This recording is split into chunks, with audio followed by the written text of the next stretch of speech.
Welcome, welcome, welcome. Good afternoon, good evening, everyone. How are you? I hope you are well.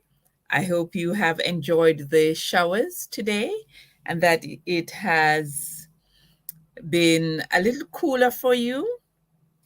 I am hoping that you are actually on now. I can see that there are some people waiting. I hope you'll soon be able to get on.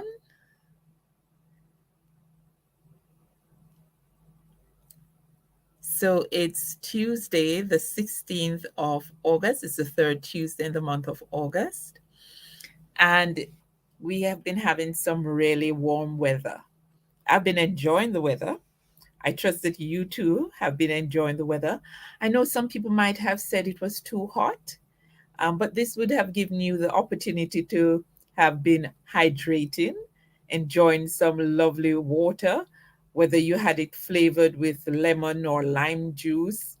But I am hoping that you would have been hydrating and possibly sitting outside under some shade um, and enjoying the beauty of nature in its sunny glory.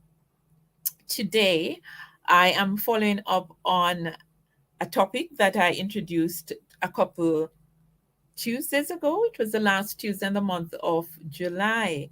I spoke to you about what you could do with the children during the summer holiday. Um, Lots of activities that the borough had to offer, some free activities that were on courtesy of some companies. The fact that some of the students would have been able to have free meals at certain um, businesses. But I also said to you that I would be talking to you about going back to school. Welcome, uh, I am. Hello. Hi, Cindy. Lovely. Hi, Ruru. Welcome. I hope you will be able to use the information I'm sharing with you today. As I said, I had spoken to you a couple of weeks ago saying that I would be giving you a follow up video about things that you could do to prepare to return to school in September. In the same way that we prepare for the summer, we also have to prepare for going back to school. Why is that, you may say?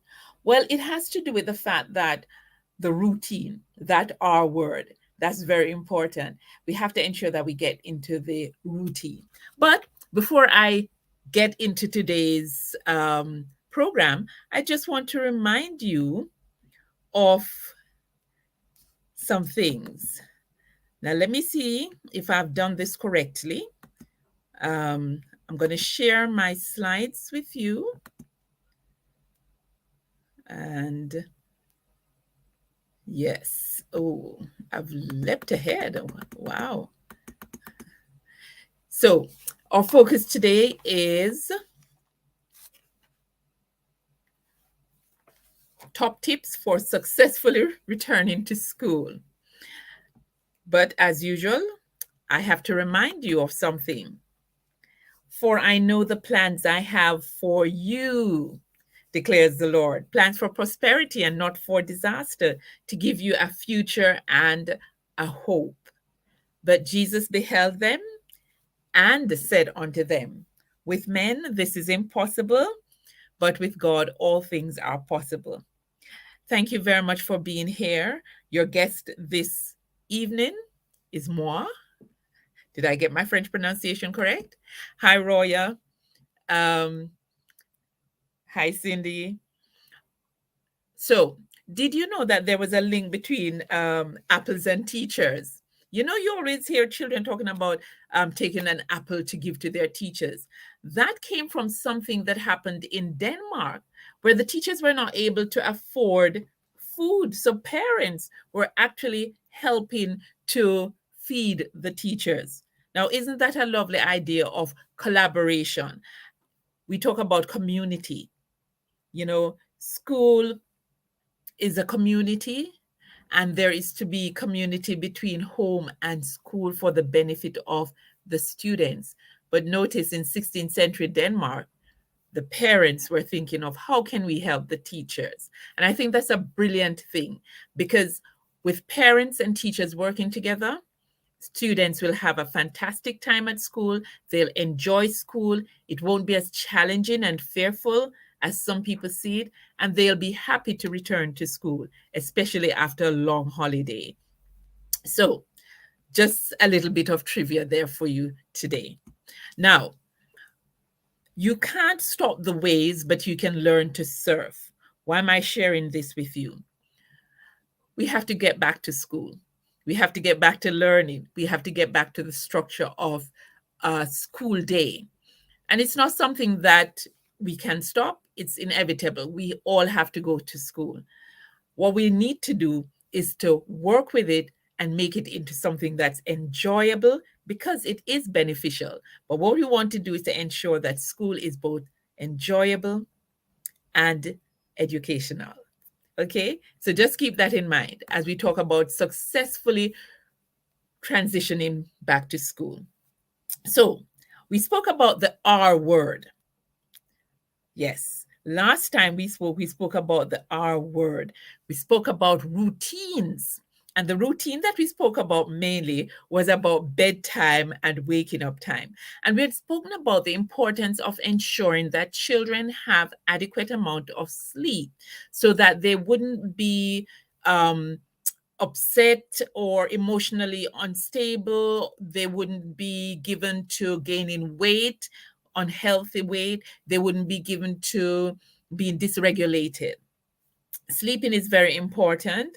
And as they are transitioning from the summer where we were giving them an extra 2 hours to sleep in and allowing them to go to bed later, we now have to start reducing the wake up time. So we are ensuring that it's not 2 hours, and we start taking back 15 minutes.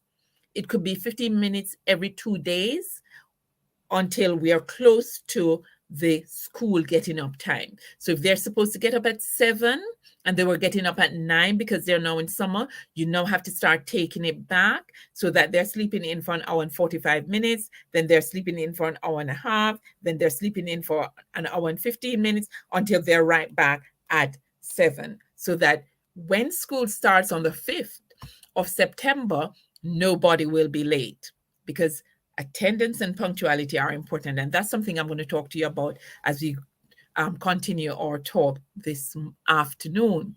So important to get the bedtime and the waking up time in place for the return. So we're reversing what we had put in place for the summer. And as you know, change is something that our young people, especially our young people with special educational needs or with some sort of disability, they do not find it very easy to respond to. And so we have to introduce the change to them gradually. And that's why we are not waiting until the last week of August. We're talking about it from now so that you can put it into place so that by the time the last week of August comes around, they are ready for the 5th of September when they go to school. Okay, so another thing that we have to think about as we're focusing on returning to school, and some parents would have started to do this before, but if you didn't and you've left it until now, that's not a problem. Ensuring that our children have their uniforms and their school supplies.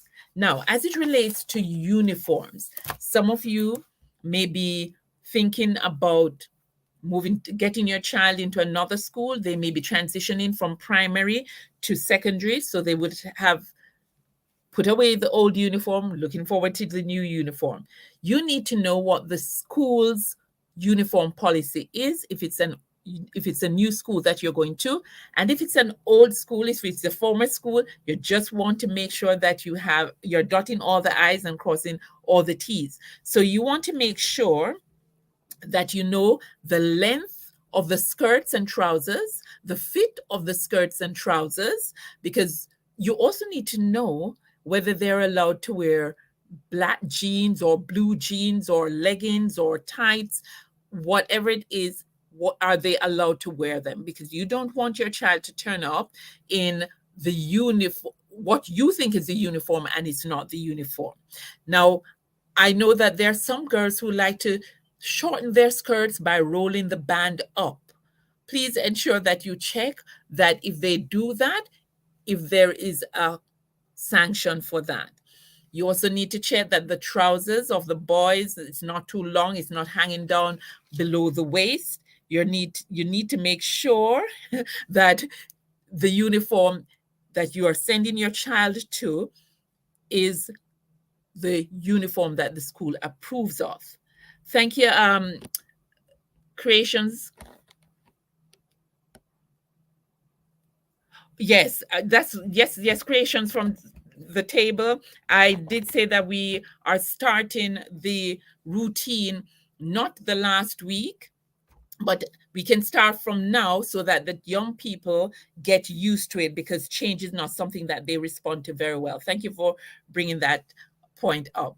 So we need to check what the uniform policy of the school is. We need to remind ourselves so that our students or children do not get into trouble because they are coming to school in the wrong uniform. Are they allowed to wear long sleeves? Are they allowed to wear their jumpers and their blazers? All of those things you need to find out. Okay. The other thing, can they have their hair colored?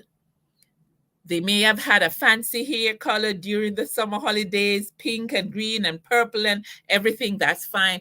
But does the school have a policy about hair color? Do they have a policy about jewelry? Do they have a policy about makeup? I know that one school that I worked in, the students in Key Stage 4 and 5 were allowed to wear light makeup, but the students in Key Stage 3 were not allowed to wear makeup. So things like that. Are they allowed to wear sleepers? If stud earrings or flat earrings, or can they wear hoops?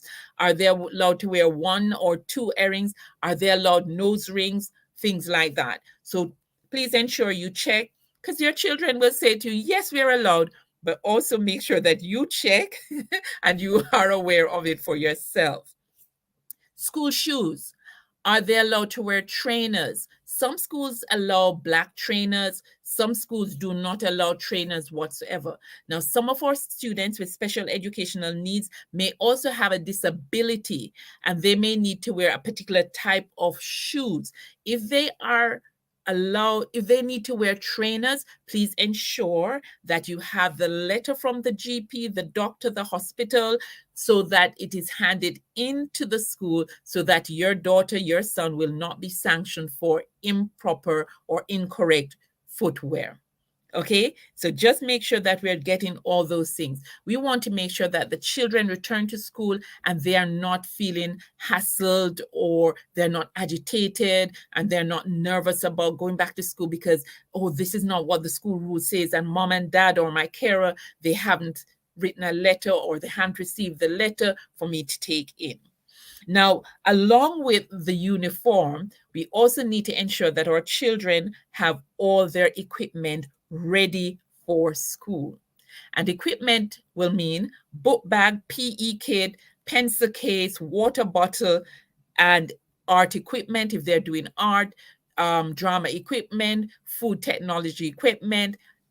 We need to ensure that they have them all. Now, at one school that I taught at, what the staff did was to present each child with an equipment checklist on their table, on their desk. So as soon as they come in, they look at the equipment mat. It's on the table in front of them, and it has all the items that they should have. And what the children would need to do is take these things out of their pencil cases, put it on the mat, or take it out of their bags and put it on their mat, and the teacher, the staff member, would be able to check that they have all these things. It's also helpful for the children who may have retention issues. They don't remember things a lot. And with our children, the visualization helps a lot. Okay, so find out what equipment they need. If it's a new school, they would have sent you a transition booklet with the information about the uniform and the equipment that the students need for lessons. Now, having a water bottle is important. Some schools actually say, please make sure that the water bottle is a see-through water bottle. We don't want the students bringing Pepsi and energy drinks into school. So we need to make sure that it's water that they have in their water bottles. So please ensure that it's a clear water bottle. Some schools don't mind, so they may have the metal water bottles, they may have colored water bottles, but please, it is important that you find out what the school policy is as it relates to uniform and equipment. Some schools also sell the uniforms and they may have a discount before the end of August. So find out, look on the website. You might find some information there about getting school uniform. PE kit, ensure that they have the PE kit. If it's a PE kit where they have to have the school logo on the uniform, please ensure that they have it and that they take it to school with them on the right day. We're going to talk to you a little bit more about preparing for the school day. So, parents and children and carers, please ensure that you know what the policy is for uniform. Please ensure you know where to get the uniform. Please ensure that you have the equipment that they need for the day ready in preparation for going to school. Now, you may also want to ensure that you have labels on uniforms and PE kit because, of course, sometimes our children, they take their kit off, they take their uniform off, they put them in a particular place, and in the hurry and the scurry, they get confused with somebody else's and they go home with it. If the name is on, there will be no confusion because they can easily check. Okay, so what we want to do is to always be prepared for any eventualities so that we can rectify easily. So the next thing I want to talk to you about as it relates to going back to school is about traveling to school. Now, some of our children will be taking the bus, some will be walking, some will be cycling, some will be getting to school in a cab or in a private car. Whatever the route that they are taking, if they are returning, just remind them of the route. If they are going for the first time, they need to become familiar. If they're taking public transportation, make sure you get them their Oyster cards. And remember, I spoke to you about oysters in the last video. Under 10s, you don't need it. Above, you need your Oyster. Make sure you're getting the right one. I've seen quite a number of students get onto the bus. They don't have an Oyster. And sometimes the bus drivers will allow them on, but sometimes they can be very strict and they will turn them away. Please ensure that we don't have that sort of situation happening to any of our children, because that will be an additional bit of anxiety for them that we don't want them to encounter. So let's talk about the traveling to school. Some of our children may not remember. If they're older, maybe they're in key stage 4, so they're in year 9 or year 10, 11, or key stage 5, it may not be a difficulty for them. However, if they have special educational needs, they may have a problem with the school route. So we will have to take them through the route. And it may be that we'll do a social story with them. But first of all, let us find out some information about the route.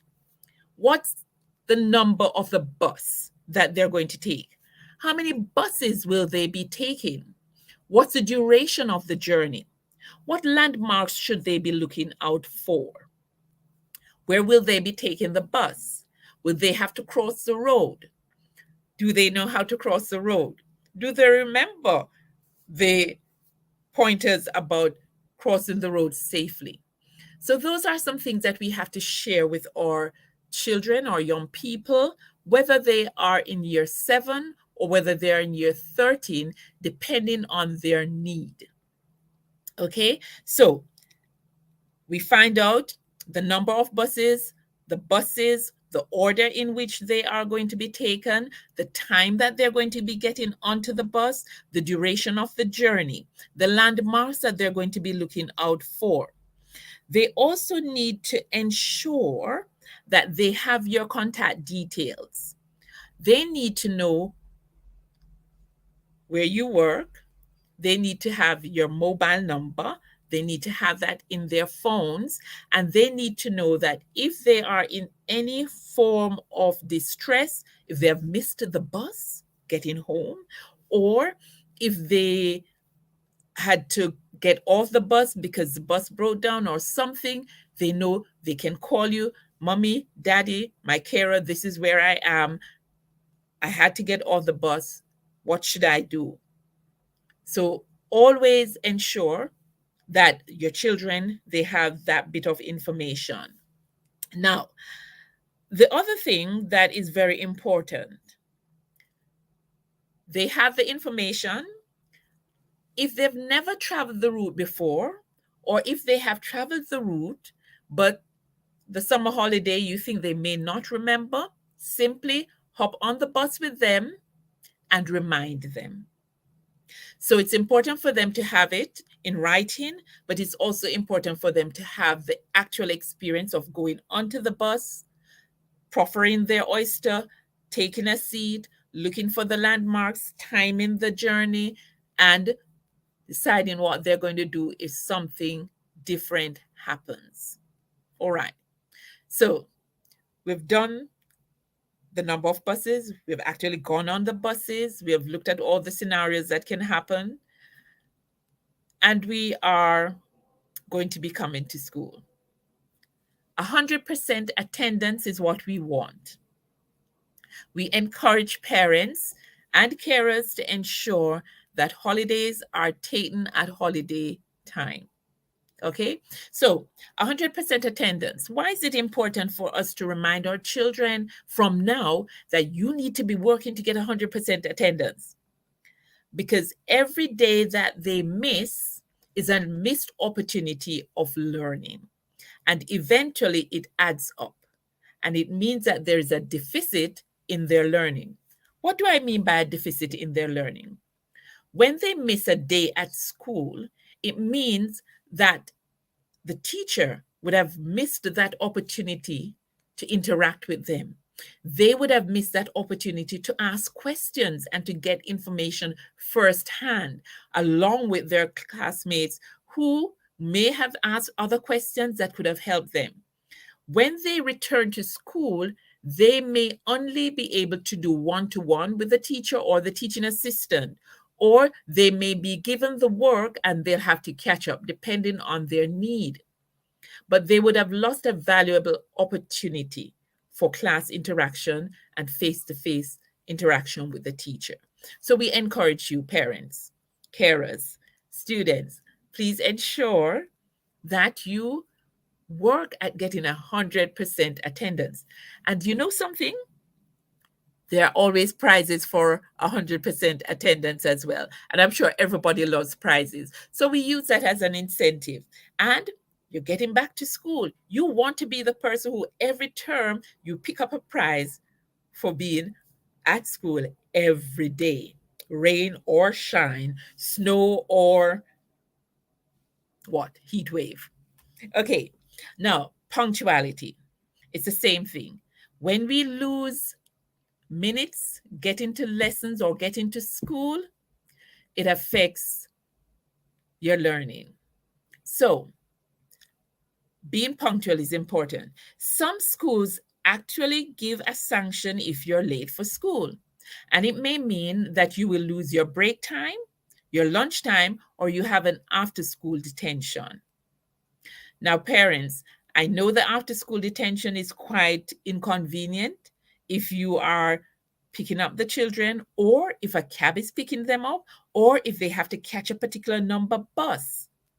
So it works in your interest and the child's interest if they are at school on time.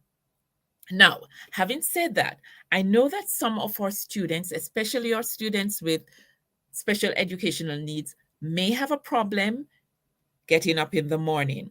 And so we go back to the routine. I also know that some students may have a medical condition which may affect them getting up in the morning. So a child who is given to epileptic seizures, you can't tell when they will come on. A child who may have a diabetic crisis, you can't say when these things will happen. A child who may be recovering from cancer, you can't say that their energy levels will be optimum in the morning. So we understand those. We're not talking about those situations. We're talking about situations where children are just not in the mood to come to school, and therefore they wake late, or they had a late night because they're not sticking to the routine. All right. So when it's not, when it's that they're not sticking to the routine, then we need to ensure that we are a little bit more structured so that they get to bed on time, so that they can wake up on time, and they can be taken to school on time. Make sure that the oysters are up to date. Make sure that everybody has an oyster. Make sure that everybody knows the routes that they need to follow. Okay. And in terms of the practicalities of the journey, please plan for problems. Let's say the bus or the cab that they're traveling in, there might be a problem. Let's say that they have to take a different route. Make sure that they know the alternate routes that can be taken if something happens on the road. In addition, if there is a problem on the road, teach them how to regulate themselves. Our children with special educational needs can become agitated when there are issues on their journey or issues throughout the day. So let them know if this happens, if the cab stops and it decides to take another route and you're not sure of what the route is, this is when you call mommy, this is when you call daddy. But don't become nervous or anxious. Simply breathe deeply, and you'll show them how to deep breathe. You may say to them, okay, let's count backwards, but you find things to help them to cope with any changes that they may meet upon. I hope this is making sense to those of you who are listening on. Okay, so traveling to school, we also have to get them prepared for that as they return to school. So the school day routine. They're going to go back to school. Now, 6 weeks holiday, even for myself, I'm trying to think, how am I going to cope? I'm getting up whenever I want to get up. I go for my morning walks for 2 hours. How am I going to get back into the routine? I have to start getting my mind ready for that. So, what's the school day routine like for your child? If your child is just going into year 7, it's going to be new. They may have 10 different classes in 10 different classrooms. Ooh, that's a lot, because in primary, they had one classroom and one teacher. Now they have 10 different teachers and they have to find their way around the school. For our new students to secondary school or to a new school, they would have had a transition day or an induction day where they would have gone to the school and they would have had a bit of a tour. And if they had summer class or summer school, they would have had additional time to familiarize themselves with their new surroundings. So I'm hoping that you would have you'd have given them the opportunity to go to school for transition day. Now, in terms of the school day, you need to know when school begins and when it ends. So, in some schools, the school gate would be opened for students at 8 o'clock. That's if they have preschool activities. Okay, so if they had before school activities or if they had breakfast club, they would be allowed onto the school at 8 o'clock. Actually, some even opened it at 7:30. So find out, what time can my child actually be on the school grounds? Okay, if a cab is dropping your child off to school, what is the arrangement for the vehicle? Do they come onto the school ground? Does the escort take them to the school and they're received by someone? Do they have to stand in a queue? Will the escort be there with them until the door is opened? What happens when the door is opened? Some schools, were taking temperatures last school year. Are they still going to be taking temperatures? Some students have to come to school with their nebulizers, and some students have to come to school with their EpiPens. Who is it handed over to when they arrive? So a lot of information needs to be obtained before the day begins so that your child is taken care of when they arrive to school. Okay, so find out who they hand their medical bag to. Okay, what time they need to be on the compound, or what time are they allowed in the building. Okay, um, what time do they have to leave the building? What time can the cab pick them up at the end of the day? So that's one, the arrival to school and the departure from school. Are there after school clubs? What's the duration of the after school clubs? Will I get a timetable for these? Will it be every day? Will they have homework club? What's the length of the homework club? So those are some of the things that you need to know about the school day routine. Now, another thing that you need to know about is how long are the classes? Some schools have 45 minutes. Some schools have an hour. Some schools have double sessions. So that's 2 hours or an hour and 20, 2 hours or an hour and a half. It depends. Find out about that. How long is break time? How long is lunch time? How is it split? So I know that at the particular school that I worked at, some children in Key Stage 3 went to lunch early on some days, and some days they went to lunch later. Now, lunchtime may have been from 12:20 to 1 o'clock. So they would go from 12:20 to 12:40. And another day they would go from 12:40 to 1 o'clock. So it just depends. And you need to find out that so that you can prepare your child. I'll tell you something. I had a student who her parents allowed her to come to school early.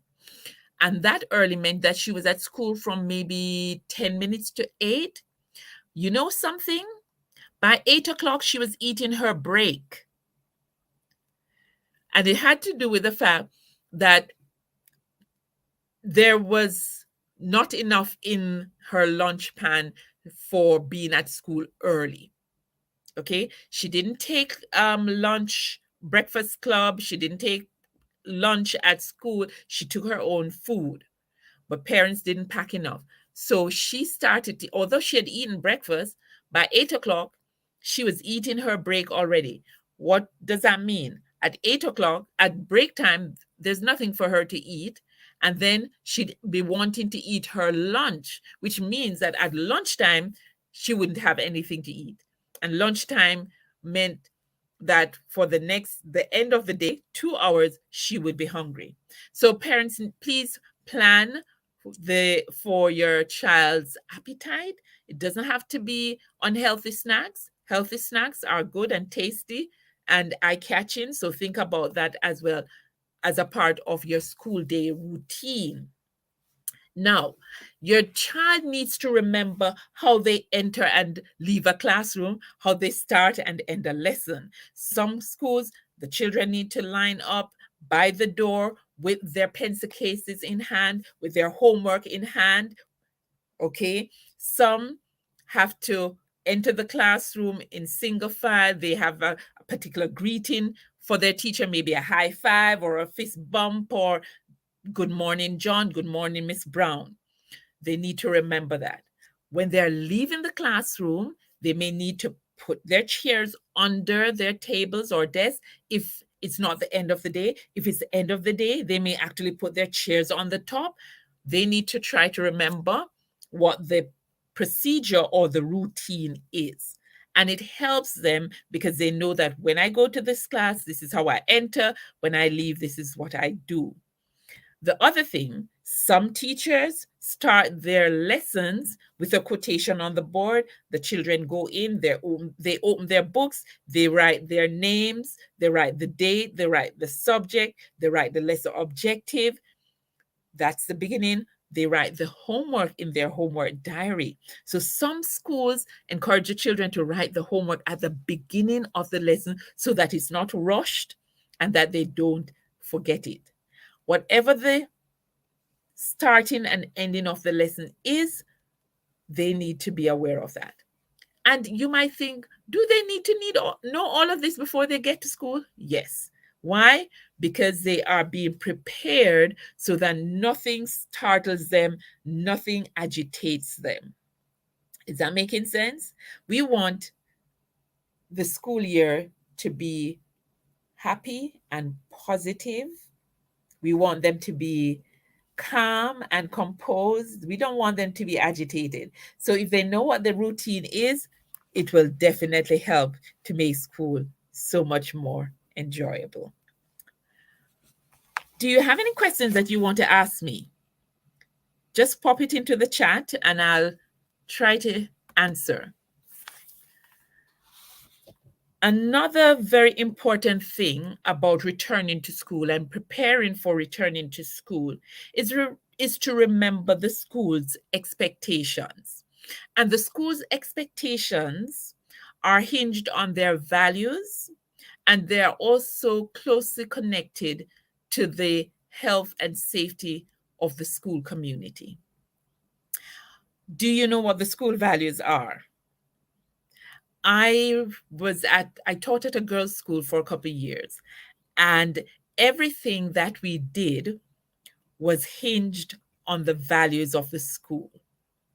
And so when we spoke about behavior, it had to do with respect.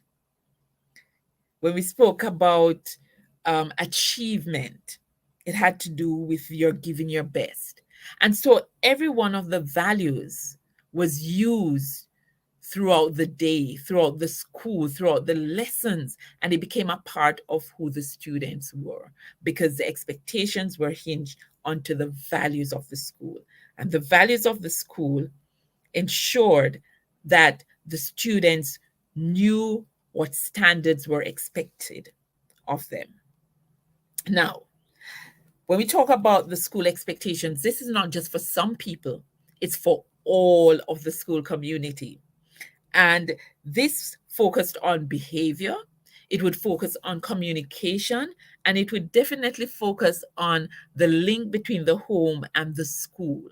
Remember what I said at the beginning about the school, teachers and apples? That collaboration is very important. And so there was a day that we called Feel Good Friday at this particular school. And on that day, all the students would be getting a positive call home so that the end of the week would be positive. They'd get a Feel Good Friday phone call because they had done well during the week.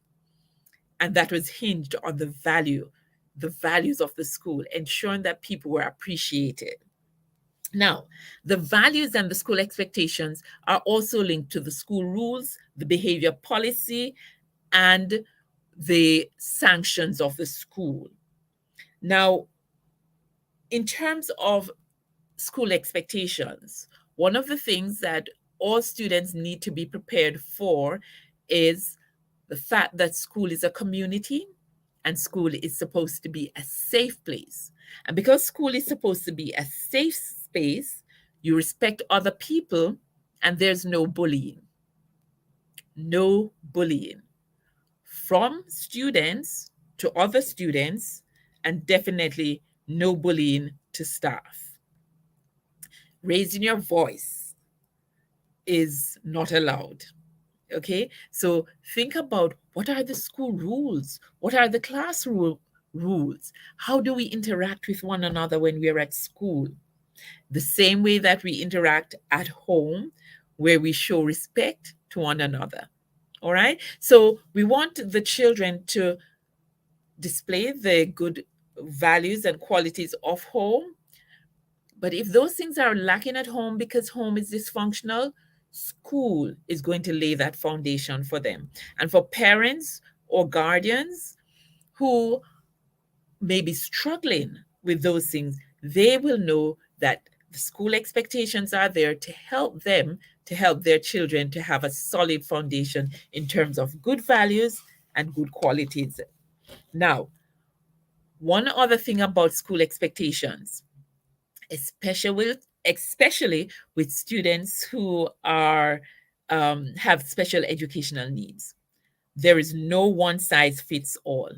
We recognize individuality, we recognize uniqueness, we recognize different needs, and we have to ensure that equality, and fairness are evident in everything that we do. Now, let us look at this. Have you ever seen the picture where a test is being given to the various animals and they all had the same activity to do? Now, how fair is that? Everybody's getting the same thing, but is it giving them a level playing field? We can't all use the same method with all the children because they're unique.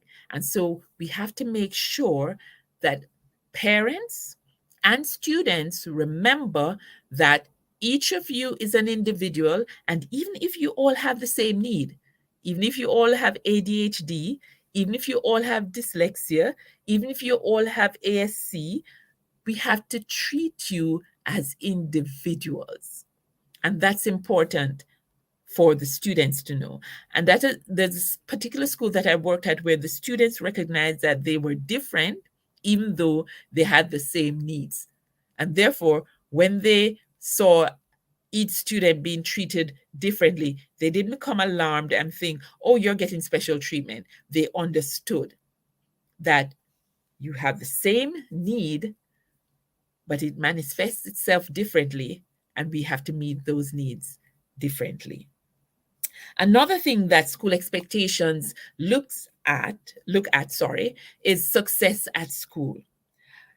Teachers have a responsibility. They have to plan according to your need. They have to ensure that they're giving you all the tools for you to be successful. And you have a responsibility as a student, and parents, you have a responsibility to ensure that your child is prepared to give 100% towards their success. And one of the things that schools want parents to remember is that we are here to help you, to help your child to achieve their potential according to their need. And we're going to do everything to ensure that they have the right tools to help them to do this. It's very important that in preparing to go back to school, you talk to your school, the head teacher, the classroom teacher, the pastoral team. You know, growth mindset is quite the buzzword nowadays. Dweck came up with that. And one of the things that we try to focus on is saying to children, listen up. We don't want you to be stuck in a rut. We want you to recognize that you are growing. You won't always be 4 feet 3 inches. You won't always be skinny or tall and slim. You may become quite muscular and very tall because you are growing. Your mind also is growing. So we don't want you to have a fixed mindset. We want you to have a growth mindset. And for me, I like to use this example because I have a fear of maths. And so I used to say, I can't do maths. I can't do algebra. I can't do this. But I have realized that I need to say, I can't do algebra as yet. And so we introduce the words as yet. We want you to start saying to your child, don't say you can't do it. Say you can't do it as yet, which means that eventually your child is going to be able to do it. So we are going to give them the tools to help them to be able to do it. But they need to have that mindset. They need to have that thinking. They need to recognize that I can't do it now, but I will eventually be able to do it. The other thing is we want them to have a positive attitude. And you don't go to the supermarket and buy these things, but we create the atmosphere or the environment for them to be positive. We create the environment where they are grateful. Okay? Now, I know a school in which the children are told this: listen, you have a superpower. And I want you to recognize it's not just about talking words. These words are powerful. And we want them to look at their special educational need, or we want them to look at their disability in a different way. It doesn't limit you. Okay? So you are a child with autism. You may want to you are a detailed person. You are focused on one thing at a time. Or you are a child who has ADHD. You can do multiple things at the same time. That's a superpower. And so we want our children to be looking at things differently. The attitude changes. And if your words are positive, then your attitude is going to be positive. And you will find lots of things to say thank you for. So, how is this environment created to have this positive attitude? Parents, adults, you have a responsibility to daily affirm your child. And we don't want you to just say you're good. We want you to be specific when you're talking about what your child is good at, or your daily affirmation for that child. And it could be something like, I know you're going to have a fantastic day today because you are going to give today your best attempt. Or it could be something more specific. I like that you didn't give up when you were trying to tie your shoelaces. That shows me your commitment to completing something. Well done. So, ensure that you daily affirm your child. You are beautiful. You are pleasant. You are helpful. You are kind and caring. You are always saying a positive word to someone. Ensure that you affirm them daily. Now, the other thing is, let children know that it's okay to make mistakes. Oh, yes. Because when we make mistakes, we learn from them. Quite often, children have a fear of making a mistake. They want everything to be right the first time, and they lose the grand opportunity of learning from the error that they made. And so ensure that you let them know it's okay to make a mistake. It's okay to get it wrong sometimes, because now you know one way that you mustn't do it. All right. So please ensure that we are helping our children to get ready for school by saying these things to them. And finally, as it relates to growth mindset, ensure that we identify or we see the effort and the potential in our children and we celebrate it. Let's not celebrate the finished product alone or only. Let us celebrate the effort that the child put into doing something. Let us celebrate the potential that the child has. So they're going to go to school and you're going to say, I know you're going to be able to do well. I know that you have it in you to do well. And let's encourage them and celebrate what they do. Let's celebrate what they do. I'm going to tell you a little story about myself. I went walking this morning. I went walking yesterday and I finished my walk and I was patting myself on the back. And then I looked at what I did and I thought, oh, I didn't do as well as I wanted to or I could have. And I stopped myself. I said to myself, I did my best today. Tomorrow, I'm going to do better. And would you believe that today I did better than I did yesterday? So if that does something for me as an adult, do you see what it can do for our children? Let's ensure that we celebrate their potential and their effort. Are there any questions that you'd like to ask me at this time? Okay, while you're thinking about them, I just want to share something with you. Let this year be the year to dream the impossible dream. And I want to share some quotations with you for our children. And you can refer to these in the weeks coming before the end of the term. Say to your child, I want you to start by doing that which is necessary, then do that which is possible, and suddenly you're doing the impossible. So sometimes you just have to take it step by step. Take a little at a time, and then you'll realize that the thing that seemed impossible, you have done it.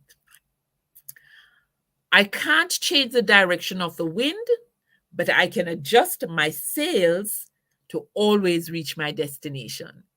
Say that to our children. Listen, there's some things that we can't change, but let's work with the things that we can change to ensure that we get to where we want to get to. So we're helping them to set goals and targets. And it's always good as we're preparing to get them back to the school year that we start setting targets. 100% attendance, 100% in terms of returning my homework. The possible. Let's start with doing what's necessary.